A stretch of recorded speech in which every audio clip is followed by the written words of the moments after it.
अस्सलामुअलैकुम। आज हम सीखेंगे दो तरह से नोज़ पीस बनाना, जिसमें एक सऊदी निकाब है और एक सिंगल नोज़ पीस है। ये जो आपने पिक यहाँ पे देखा है, सेम ऐसे ही हम नोज़ पीस बनाएंगे, जो कि लंबाई में थोड़ी ज़्यादा होगी। तो इसको बनाने के लिए मैंने यहाँ पे अल्मास फैब्रिक लिया है, जो कि मेरे कस्टमर का है। तो इसकी मैं आपको चौड़ाई और लंबाई बताती हूँ। इसकी जो विड्थ है वो रेडी हमारे पास 20 इंच आएगी। तो कटिंग में हमने यहाँ पर 21 इंच तक रखा है, ये देखिए। और इसके बाद मैं आपको जो है इसकी लेंथ भी बताती हूँ। ये काफ़ी लंबी होती है। ये आपके ऊपर है, अगर आपको शॉर्ट पहनना है तो आप शॉर्ट भी कर सकते हैं, लेकिन मेरे कस्टमर के हिसाब से मैं यहाँ पे लंबाई ज़्यादा रख रही हूँ। तो ये देखिए, मैं आपको इसकी लंबाई दिखाती हूँ कि मैंने यहाँ पे कितना लिया है। तो इसकी जो लेंथ है मैंने 24 इंच रखा है। रेडी होने के बाद में ये 23 इंच तक रहेगा। तो इस तरह से हमें जो है इस फैब्रिक को कट कर लेना है। उसके बाद में चारों किनारे पर से बहुत ही बारीकी से इस तरह से फ़ोल्ड करना है और सिलाई लगाएंगे। तो सबसे पहले हम एक सिलाई करके इसको कंप्लीट करेंगे। उसके बाद में डबल फ़ोल्ड करते हुए इसके ऊपर हमें सिलाई लगानी है, ये देखिए इस तरह से। इसके बाद में जो इसके ऊपर का बेल्ट है वो हम कटिंग करेंगे। इसको मैंने यहाँ पे डबल फ़ोल्ड करके रखा है, ये देखिए इस तरह से। काफ़ी लंबाई में है ये। अब इसकी चौड़ाई लंबाई दोनों देख लेते हैं कि मैंने यहाँ पे कितना लिया है। तो यहाँ पे इसकी जो चौड़ाई है मैंने डबल फ़ोल्ड करते हुए 5.5 इंच रखा है। और इसकी जो लेंथ है यहाँ पे डबल फ़ोल्ड करने के बाद 21 है, यानी टोटल जो इसकी लेंथ है वो 42 इंच तक है। और बेल्ट रेडी होने के बाद में इसकी जो चौड़ाई है वो हम 2 इंच तक ही रखेंगे। बाकी फैब्रिक को हम अंदर की तरफ फ़ोल्ड कर देंगे। तो इसको देखिए इस तरह से डबल फ़ोल्ड करना है। डबल फ़ोल्ड करने के बाद में इसके ऊपर हम मार्किंग करेंगे, उसी हिसाब से हम इसको रेडी करेंगे। तो ये देखिए, यहाँ पे डबल फ़ोल्ड करने के बाद में 2 इंच तक हम जो है वो छोड़ देंगे, यानी वो हमारा सिलाई वाला हिस्सा रहेगा। बाकी हिस्से को हम अंदर की तरफ फ़ोल्ड कर देंगे। तो इसलिए हमने फैब्रिक को थोड़ा सा ज़्यादा रखा है।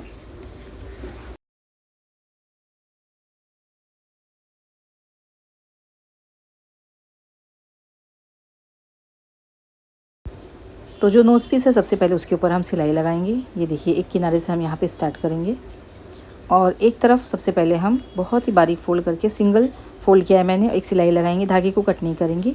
उसके बाद कोई भी दूसरा हिस्सा हम पकड़ लेंगे, यहाँ से जहाँ पे हमने सिलाई नहीं की है वहाँ से हम इसको एक तरफ से दोबारा से फ़ोल्ड करेंगे और उसके ऊपर सिलाई लगाएंगे। ये देखिए इस तरह से।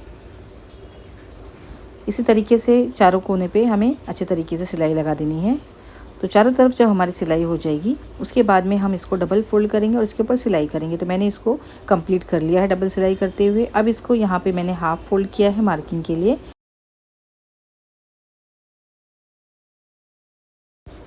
तो देखिए, इसको इस तरह से लंबाई में फ़ोल्ड करना है और जहाँ से हमारा फैब्रिक फ़ोल्ड है वहाँ से हम 5 इंच तक रखेंगे।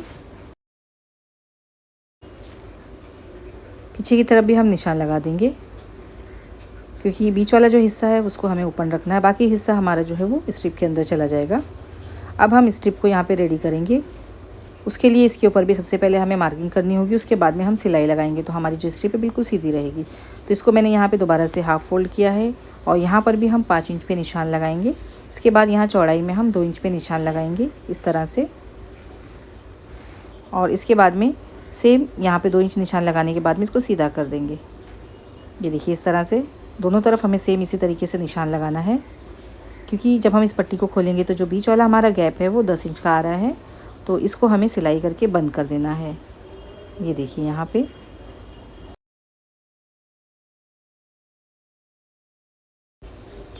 तो जहाँ पे हमने 5 इंच का निशान लगाया है उसके बाद हमें दोबारा से एक और मार्किंग करनी है, जो कि 5 इंच पर ही रहेगी। ये देखिए यहाँ पे। अब इस हिस्से को हमें, जो हमने 5 इंच पे निशान लगाया, उसे खुला छोड़ेंगे और सिलाई यहाँ से करेंगे एक तरफ से स्ट्रिप की, और यहाँ तक हम करते हुए आएंगे। और जो हमने 5 इंच बाद में निशान लगाया है उस हिस्से को हमें छोड़ देना है, वहाँ पे सिलाई नहीं करनी है। उसके बाद दोबारा से यहाँ पे हम सिलाई करेंगे बिल्कुल सेंटर में। और यहाँ पे ये जो लंबाई रहेगी हमारी टोटल 10 इंच तक रहेगी, जो कि बंद रहेगी। इसके बाद दोबारा से हमें 5 इंच पे निशान लगाना है और इस निशान को दोबारा से जो हमने लगाया है इस बीच वाले हिस्से पे हमें सिलाई नहीं करनी है और इसकी किनारे पर से सिलाई करनी है। तो हमने 2 गैप इसलिए छोड़ा है ताकि हमारी जो नोज़ पीस है उसको हम उसके अंदर इंसर्ट करते हुए सिलाई लगा दें। ये देखिए इस तरह से इसके ऊपर सिलाई करेंगे। बीच में गैप छोड़ना है, उसके बाद में सेंटर में हमें सिलाई लगानी है। और यहाँ पे मैंने सिलाई कंप्लीट कर दी है। ये देखिए इस तरह से। अब इस स्ट्रिप को हम किसी भी पॉइंटेड चीज़ से इस तरह से पलट देंगे और इसका पॉइंट अच्छे तरीके से निकाल देंगे। तो हमारी स्ट्रिप यहाँ पे देखिए इस तरह से सीधी हो चुकी है। इसको एक बार आप प्रेस कर लेंगे ना तो अच्छे तरीके से ये सेट हो जाएगी। तो मैं यहाँ पे इसे थोड़ा सेट कर रही हूँ ताकि हमें लगाने में आसानी हो जाए। और जो फैब्रिक हमने बीच में से छोड़ा है, सिलाई नहीं की है, उसको भी अंदर का फैब्रिक अंदर की तरफ फोल्ड करते हुए अच्छे तरीके से प्रेस कर देंगे तो हमें लगाने में बहुत आसानी हो जाएगी। ये देखिए ये हिस्सा जो है बीच का, इस पर हमने सिलाई नहीं लगाई थी। अब देखिए नोज़ पीस को किस तरह से आपको अटैच करना है। जैसा मैंने निशान लगाया था स्टार्टिंग में, सेम उसी के हिसाब से हमें रखना है। तो देखिए जो हमने यहाँ पे बेल्ट बना के रेडी किया है, दोबारा से इसके ऊपर निशान लगा दें 5 इंच पे, ताकि हम यहाँ पे सही तौर पे इसको छोड़ सकें जितना हमें बीच में गैप देना है। ये देखिए इस तरह से निशान लगाने के बाद में जो हमने यहाँ पे इस हिस्से को 5 इंच छोड़ा था जिस पे हमने सिलाई नहीं लगाई थी, नोज़ पीस को उसके अंदर डालेंगे और डालने के बाद में हमें पिन लगाना है। और देखिए सिलाई आपको इस तरह से करनी है, यहाँ से हम लेकर आएंगे सिलाई करते हुए। इसके बाद में हमें यहाँ पे इस बेल्ट के ऊपर सिलाई करनी है और यहाँ पे करते हुए दोबारा से नोज़ पीस को हमने अंदर की तरफ डाल दिया है, उसके ऊपर सिलाई करेंगे और आखिर में यहाँ पे करेंगे। तो सबसे आसान तरीका ये है कि आप इसका सेंटर निकाल लें नोज़ पीस का और बेल्ट का, और सेंटर को सेंटर से मिला दें और जो हमने इसके दोनों तरफ 5-5 इंच का निशान लगाया है उस निशान को उस निशान से मिला दें और जो हिस्सा हमने छोड़ दिया है नोज़ पीस को उसके अंदर डाल दें और उसके ऊपर पिन लगा दें। पिन लगाने की वजह से हमारी जो नोज़ पीस है वो बिल्कुल भी नहीं हिलेगी और आपको सिलाई लगाने में बहुत आसानी हो जाएगी। तो देखिए इस तरह से हम पिन निकालते जाएंगे और साथ में देखते जाना है कि हमारी सिलाई बिल्कुल फैब्रिक के ऊपर आनी चाहिए, यानी हमारा जो बेल्ट हम यहाँ पे अटैच कर रहे हैं उसके दोनों तरफ ही सिलाई होनी चाहिए, ये आपको ध्यान रखना है। और यहाँ पर भी हम बेल्ट के ऊपर सिलाई लगा देंगे और उसके बाद दोबारा से इस तरफ भी हमें सिलाई लगानी है। तो यहाँ पर भी हमें चेक करना है कि हमारी सिलाई नीचे नहीं उतरनी चाहिए, अगर कभी उतर जाती है तो दोबारा से आपको उसको सही करना पड़ेगा। तो यहाँ पे मैंने सिलाई करके कंप्लीट कर दिया है और ये बहुत जल्दी नोज़ पीस बन के हमारी रेडी हो जाती है, जो कि मैंने यहाँ पे रेडी कर दिया है। ये देखिए बनने के बाद में इसकी लंबाई थोड़ी ज़्यादा है, लेकिन मेरे कस्टमर को इतनी ही लंबाई चाहिए थी तो मैंने उस हिसाब से बनाया है और ये बनने के बाद में कुछ इस तरीके से दिखाई दे रही है। तो बनने के बाद में इसकी चौड़ाई आप देख सकते हैं 20 इंच तक है, जितनी की मुझे चाहिए थी, क्योंकि हमने साइड से बहुत ही पतला सा फोल्ड किया है तो इसमें ज़्यादा फैब्रिक नहीं गया है। और इसकी जो लेंथ है वो देखिए यहाँ पे हमें कितनी मिली है। तो हमारी जो लेंथ है वो भी 23 इंच तक हमारे पास आ चुकी है और बेल्ट की जो चौड़ाई हमें चाहिए थी 2 इंच, वो हमने उतनी ही रखी है सिलाई के बाद। तो ये आप देख सकते हैं। तो यहाँ पे हमारा जो सऊदी निकाब है वो बन के रेडी हो चुका है और ये मैं आपको दिखा रही हूँ जो कि मुझे नाप के लिए दिया गया था। तो सेम इसी तरीके से और इतनी ही लंबाई चौड़ाई की मैंने नोज़ पीस बना के रेडी की है। तो ये जो नोज़ पीस मैंने बना के रेडी की है इसको आप लोग एक बार ज़रूर ट्राई करिएगा। इसकी लेंथ मैंने थोड़ी ज़्यादा रखी है, आप लोग अपने हिसाब से कम या ज़्यादा कर सकते हैं। ये पहनने में बहुत ही ज़्यादा कंफर्टेबल होती है। इसको बनाने के लिए आपको 1/2 मीटर फैब्रिक की ज़रूरत पड़ती है और किसी भी फैब्रिक से आप इसको बना के रेडी कर सकते हैं।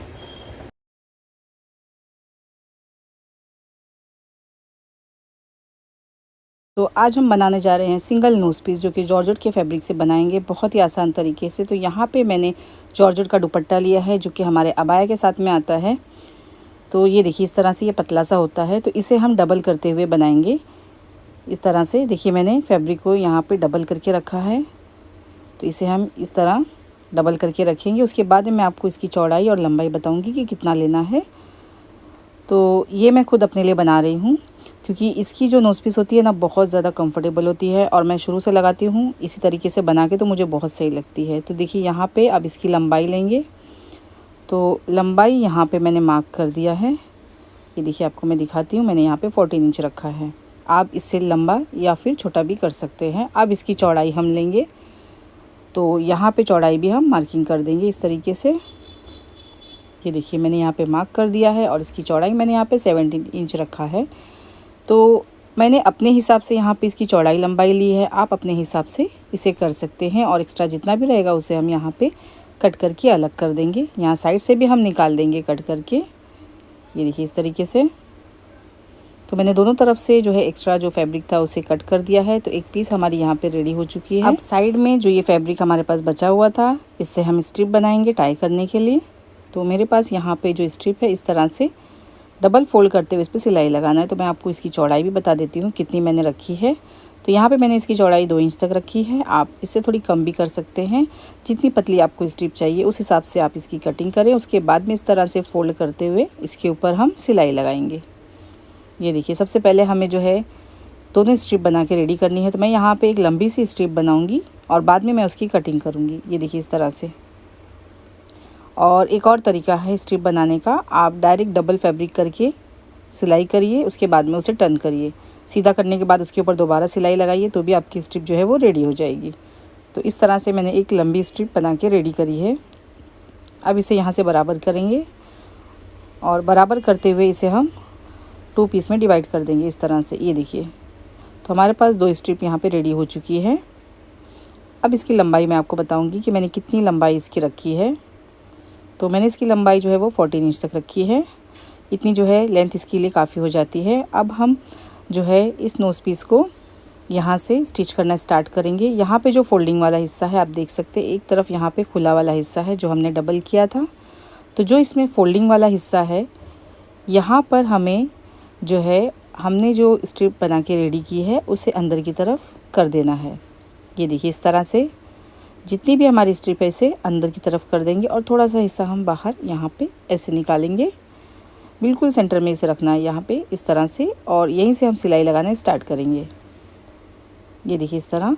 तो हमारी जो स्ट्रिप है वो अभी अंदर की तरफ चली गई है और जब हम इसे सीधा करेंगे तो हमारी स्ट्रिप अपने आप बाहर की तरफ हो जाएगी और बहुत ही फिनिशिंग के साथ ये दिखाई देगी। तो सबसे पहले हमें जो है इसके ऊपर सिलाई लगानी है। अब यहाँ से हम टर्न करेंगे और यहाँ पर भी हम बिल्कुल सीधी सिलाई लगाएंगे।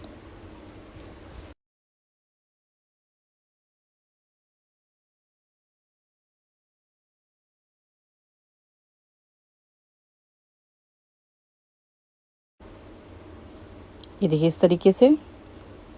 अब इस कॉर्नर पर हमें दोबारा से इस तरह टर्न करना है और अब हम दोबारा इसके ऊपर सिलाई लगाएंगे, लेकिन यहाँ से आपको फैब्रिक को बराबर दिखते रहना है, ऊपर नीचे ना हो। अब थोड़ी सिलाई लगाने के बाद में हम यहाँ पे निशान लगाएंगे और तकरीबन मैंने यहाँ पे 2 इंच तक छोड़ दिया है। फिर इसके आगे से हम सिलाई लगाएंगे और यहाँ तक हम सिलाई कंप्लीट करेंगे, लेकिन उससे पहले ये जो दूसरी हमारी स्ट्रिप है इसको हम यहाँ पे इसके अंदर डालेंगे और इसमें भी हम थोड़ा सा हिस्सा बाहर की तरफ निकालेंगे और इसके ऊपर हम सिलाई लगाएंगे। ये देखिए इस तरीके से। तो हमारी दोनों स्ट्रिप जो है वो अंदर की तरफ चली गई है।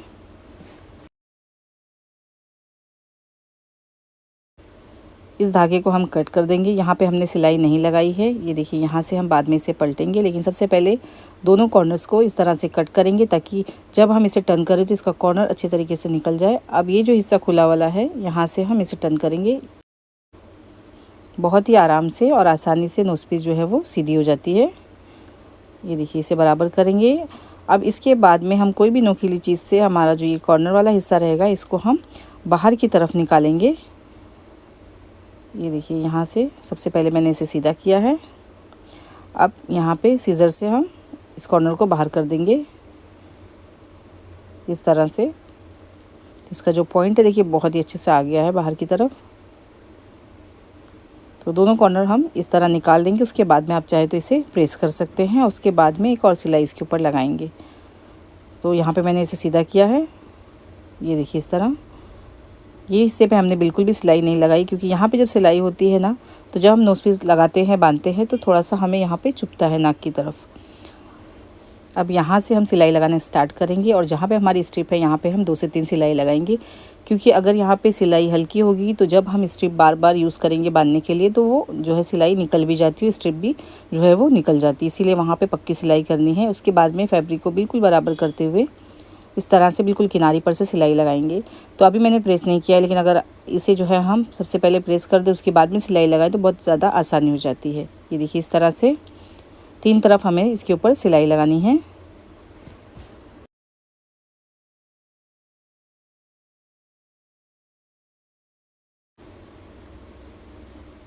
ये देखिए इस तरह से। अब तीसरी तरफ हम सिलाई लगा रहे हैं। तो यहाँ पे ये खुला वाला हिस्सा आप देख सकते हैं जहाँ से हमने नोज़ पीस को टर्न किया था, इसे भी हम इस तरह से बिल्कुल सीधा रखेंगे और इसे इस तरह हम सिलाई लगाएंगे कि जो खुला वाला हिस्सा है बिल्कुल भी दिखाई ना दे। फैब्रिक को बिल्कुल बराबर करते हुए इसके ऊपर सिलाई लगानी है। क्योंकि यहाँ पे हमने डबल फैब्रिक लिया है तो फैब्रिक जो है आपका आगे पीछे नहीं होना चाहिए, इसका आपको ध्यान रखना है। और फिर दोबारा से इसके ऊपर हम 2 से 3 बार सिलाई लगाएंगे। तो इस तरह से हमारी जो नोज़ पीस है वो बहुत ही आराम से और आसानी से रेडी हो जाती है। तो मैंने यहाँ पे स्ट्रिप का यूज़ किया है, आप चाहें तो डायरेक्ट इलास्टिक भी लगा सकते हैं। सेम इसी तरीके से इलास्टिक को भी लगाते हैं। इलास्टिक को आपको बस एक जगह से दूसरी जगह पे जॉइन करना होता है।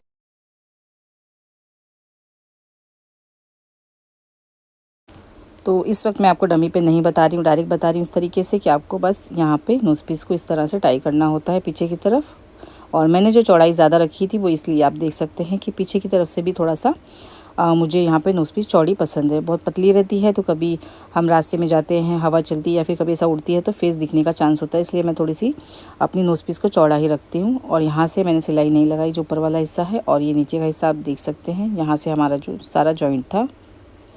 तो बहुत ही पतली और अच्छी नोज़ पीस बन के रेडी हुई है, लेकिन हमारा जो फेस है इसमें बिल्कुल भी दिखाई नहीं देता है क्योंकि दुपट्टे को हमने यहाँ पे डबल करके यूज़ किया है। सेम आप जो है ऐसी नोज़ पीस सिंगल फैब्रिक में भी बना सकते हैं जो थोड़ा सा मोटा हो। तो आप लोग भी एक बार ज़रूर ट्राई करिएगा। अबाया के साथ में जो हमें दुपट्टा दिया जाता है तो ज़रूरी नहीं कि उस दुपट्टे को हर कोई यूज़ करे, क्योंकि मैं जो है अबाया पे ज़्यादातर जो है वो कलरफुल दुपट्टा यूज़ करती हूँ। तो इसके लिए मेरा जो ये दुपट्टा होता है वो ऐसे ही रहता है। तो इसके अंदर मैं जो है वो नोज़ पीस बना के रेडी कर लेती हूँ। आज के लिए बस इतना ही। वीडियो को लाइक कर दीजिए और चैनल को सब्सक्राइब कर दीजिए। तो दुआ में याद रखिए। जब तक के लिए टेक केयर। अल्लाह हाफिज़।